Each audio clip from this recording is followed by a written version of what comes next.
All right, everybody, welcome back. You know we like to get into the weeds on this show. Well, today we're going to do a deep dive on VPLS. VTLS. That's right, VPLS. It stands for Virtual Private LAN Service. That's it. Virtual Private LAN Service. We found some really dense material for this one, but I think we've managed to distill it down into something that will be, easily digestible. Absolutely. By the end of this deep dive, you will understand what VPLS does, why people use it. We'll get into the The strengths. drawbacks. Yeah, drawbacks. And we'll even leave you with some things to think about in terms of the future of VPLS. So VPLS, what is it? Well, the funny thing about VPLS is it really makes all your different locations feel like they're just one big LAN. One big LAN. Yeah, so you can have, an office in New York, you can have one in LA, you can have one over in London.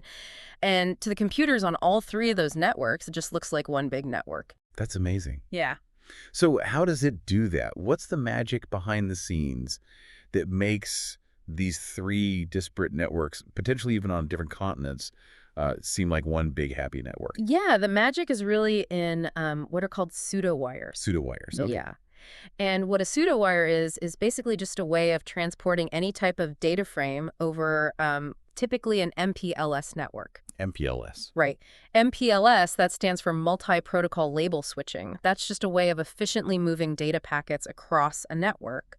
So, these pseudowires, they're creating these tunnels through the internet connecting your LANs together. So we're talking about connecting LANs, local area networks, like Yeah. the network you might have in your office building or in your house. Exactly. And we're talking about connecting those over vast distances. Right. And the interesting thing is there's two types of service that are really delivered using these pseudowires. Right. You've got VPWS, that's Virtual Private Wire Service. That's more of like a point-to-point. And then you have VPLS, which we're talking about today, and that's a multi-point service. Okay, I think I'm starting to get it. So VPLS allows us to create connections between multiple sites in a way that's a lot more flexible than having individual point-to-point connections. But why is this so important? Why is this better than what we had before? Well, traditional MPLS networks, they give a lot of control to the carrier. The carrier is the one that's really routing everything. With VPLS, control shifts to the customer. That's huge. So it's not just about connectivity, it's about control over your own network. Mm-hmm. I like that. But with great control, there must come great responsibility. Absolutely. So let's talk about the responsibility. What are some of the advantages, some of the disadvantages of implementing a VPLS network? Well, I think one of the big advantages is typically you get much lower latency. Low latency. Okay, so just for our listener, low latency means faster data transmission speeds, right? Less lag, which is always a good thing, especially these days with everything moving to the cloud and real-time communication being so crucial.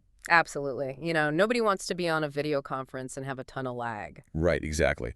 Or trying to work on a cloud-based application and having it slow to a crawl because of network issues. Mm-hmm. Speed is king in the digital age. And what about security? Where does VPLS fit in there? Well, I think security is probably the biggest benefit of VPLS. Okay, tell me more about that. Well, because you control the whole network, you can implement really robust security measures that are very customized to your needs. And you can meet any kind of regulatory, compliance requirement that you have. That's a great point. You're not relying on a third-party provider to handle your security for you. You have complete control over your data and who has access to it. So we've got speed, we've got security, and I feel like there's one more big advantage we haven't touched on yet. Well, it's relatively simple. Simplicity, that's the word I was looking for. Explain that one to me. It uses Ethernet protocols. And Ethernet is very familiar. It's what you use in your homes and your offices, right? Mm-hmm. So managing a VPLS network, even though it's going across great distances, it's still using the same protocols that are used locally. So it's easier to manage, easier to troubleshoot, potentially less expensive because you're not having to learn a whole new set of protocols. Exactly. Okay, this is starting to sound too good to be true. So let's get into the downsides. What are some of the challenges or limitations that come with implementing a VPLS network? One of the big challenges is a MAC address management. MSE address management. Okay. Break that down for me.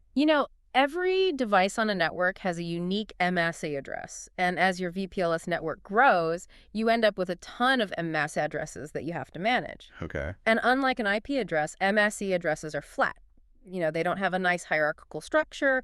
So it's like trying to herd cats. You've got all these individual MSE addresses, and there's no easy way to group them or organize them at scale. Exactly. And I imagine that leads to our next point, which is scalability. If MC addresses are a challenge to manage, then scaling up a VPLS network must also present its own set of hurdles. That's exactly right. VPLS is great at connecting a number of locations, Yeah. but once you get into, hundreds or thousands of sites, maybe it's not the right solution. Right. So it's a powerful tool, but it's not a magic bullet. It really depends on the specific needs of your organization. But for businesses that have multiple locations, remote workers, a lot of cloud-based applications, VPLS seems like it could be a real game changer. I think so. It can definitely give you a lot more control over your network. And control is what it's all about these days. Absolutely, especially with security concerns the way they are now.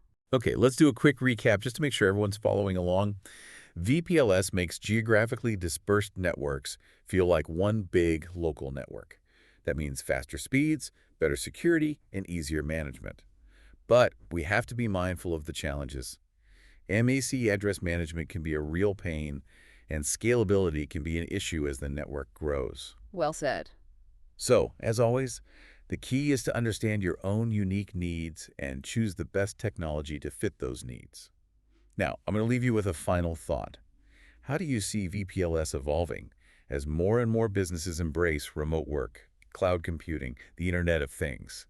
Is it a technology that's going to stick around, or is it going to be replaced by something even better? That's a good question. It is a good question. We don't have the answer, but it's something worth thinking about. Thanks for joining us for this deep dive on VPLS. We hope you found it informative and that you're walking away feeling a little bit smarter about the world of networking. Yeah, it's a fascinating topic. It is. And until next time, keep on learning. Absolutely.